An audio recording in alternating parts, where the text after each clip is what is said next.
The Denver and Rio Grande Railroad by Hayden Fox. My name is Loudon J. Bowers, and I was one of the people who help finish and build the Denver and Rio Grande Railroad.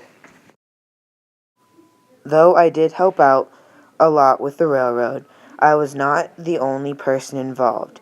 Other people involved were President William Jackson Palmer and Ray and George Gowell. Railroad workers like myself, railroad companies such as Utah Rio Grande Western Railroad Company, and John Evans. Ray Gowald, known as the Railroad King, in the late 1800s and early 1900s, while President William Jackson Palmer was in office, he tried to get the railroad crews to go faster by urging them on for rapid expansion of the system. The railroad crews were people like myself who worked on the railroad track to try to finish the railroad. The Denver and Rio Grande Railroad was the first train to run on tracks and arrived in the city of Salt Lake City, Utah.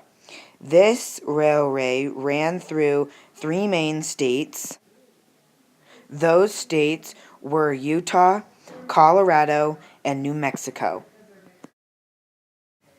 The building of the Denver and Rio Grande Railroad was started in New Mexico and ran through Colorado and stopped being built in the state of Utah. The main headquarters of the railroad is in the city of Denver, Colorado.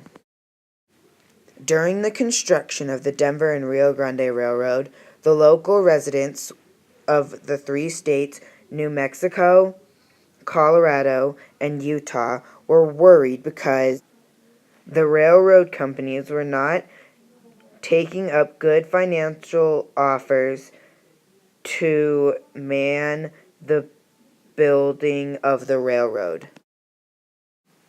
Another thing that happened in the middle of the construction of the Denver and Rio Grande Railroad was that the company was sorting the funds to the building of the Denver and Rio Grande Railroad went into bankruptcy.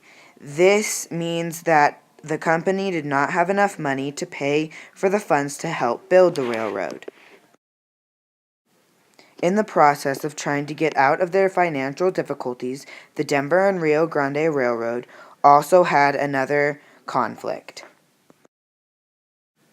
The conflict was that they were trying to also connect the railroad to the Pleasant Valley Railway in eastern Utah.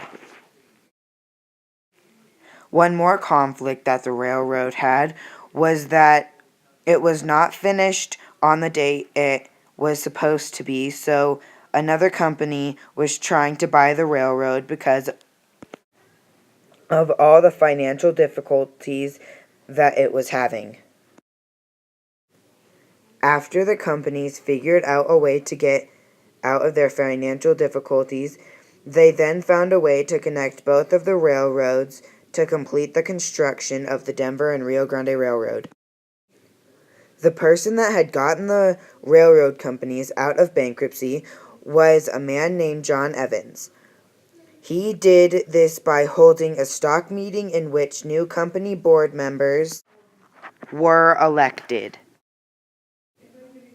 After the election, that new members of the railroad had called it Independence Day. This was a red letter day in Denver railroad circles, this creating the day of way John Evans got the Denver and Rio Grande Railroad out of bankruptcy. The railroad was finished on March 1883.